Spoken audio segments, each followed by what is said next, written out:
the defense has been, and rightfully so. A couple weeks ago when you played the Patriots at home, you guys were in a middle of a tough time. More so than how good they've been this year, how important and impressive have you been with the way they've responded and fought through adversity? I missed the first part of your question, Matt, because of the technology here. What was it you said? I heard defense.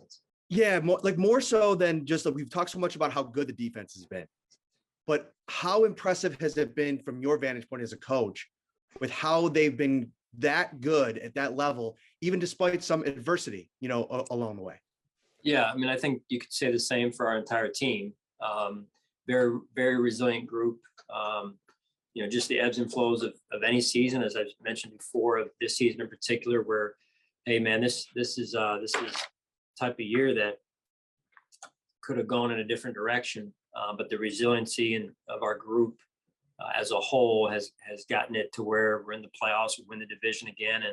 And I think there's a lot of traits from that part of our season alone that you can use going forward. Thanks, Sean. Yeah.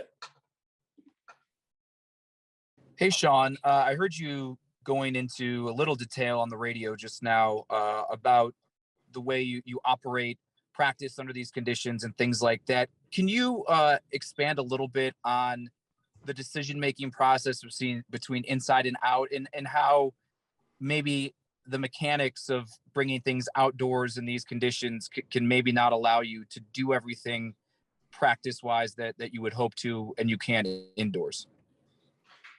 Yeah, I mean, there's some things, sometimes just getting even certain apparatuses, down to the stadium field, the sleds sometimes, although our equipment manager does a great job, Jeff Mazurek, with that. So there's some challenges that way. There's also challenges of staying inside, with space sometimes. And so we could talk about that for probably hours, John, honestly. But, the biggest thing we wanted to do is always, I believe, in getting out where you're going to play the game, is to be in that environment as much as you can, all the while not trying to put too much physiological stress on the players too early in the week, and trying to balance that as well. So I think we've done a good job of tiering it into Saturday at this point. And I was really fascinated with the thought of freezing the footballs. Where did you learn that? And is the ball frozen or extra cold throughout the entire practice, or is it just for the quarterbacks, or where did that come from? Yeah, it's just, we talk about it as a staff. And so those guys, tried to cool those balls down a little bit. And, as even growing up, when you're playing in the backyard and it's cold, I'm sure in Buffalo, right, for a lot of people out there, that's the case this time of year, trying to go out there and just play touch football or tackle or whatever. And the ball gets slick because it is so firm, right? And so just trying to make sure, just like anything, that we try to adapt our guys to that as much as possible. Thanks, Sean. Yep.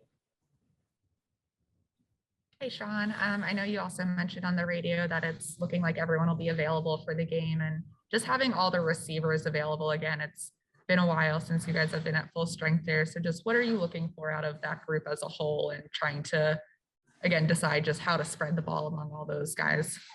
Yeah, I think symmetry is real and important for any team, or in this case, position group that you're talking about, Catherine, and those guys being able to have the same energy, whether they're getting the ball or not, and adding to our team. I think it's huge for that group in this game. Thanks.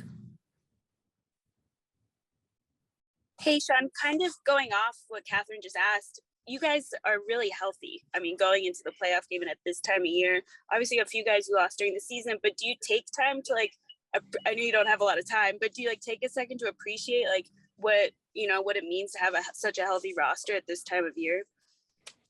Yeah, I mean, I think, when you look at it, we have lost 3 players that are starters for us, or in Zim's case, started at times for us. So you'd love to have those guys also.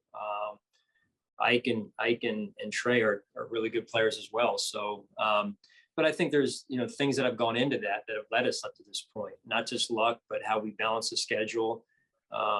Could we have used Emmanuel last week? Potentially, but you go into a game risking the fact that you may not have your best lineup so that you can have it this week. And so there's some risk involved in that. But I think altogether we've done a good job, and the players have done a good job of trying to stay as healthy as possible. When you were going into this season, kind of preparing, you mentioned there's things you've done throughout the year to kind of try and keep guys as healthy as possible. Were there things you had learned from previous seasons that you were like, hey, if we do this, I think it'll help us stay healthy? Or was it kind of just, how did you kind of get to those? Yeah, I think, again, it's all hands on deck type of situation, Elena, with that. And between myself, our strength and conditioning staff, sports science, medical staff, we've tried to do as good a job as we can. And sometimes it just works totally against you. Not against you, but just you don't have the element of luck, and you just get hit with a ton of injuries.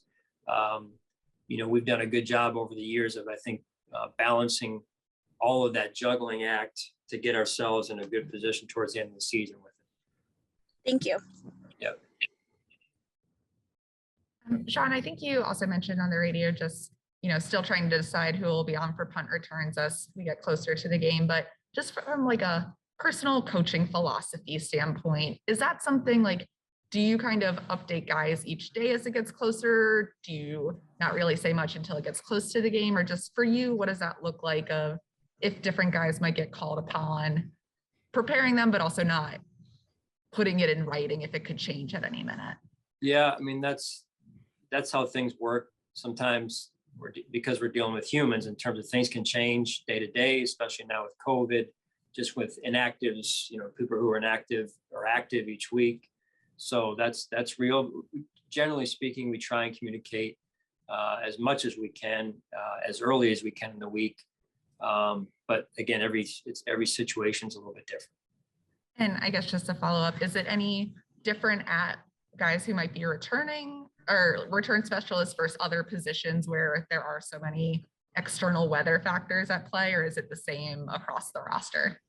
No, I think every situation is different. You try and do always, Catherine, what's best for the team.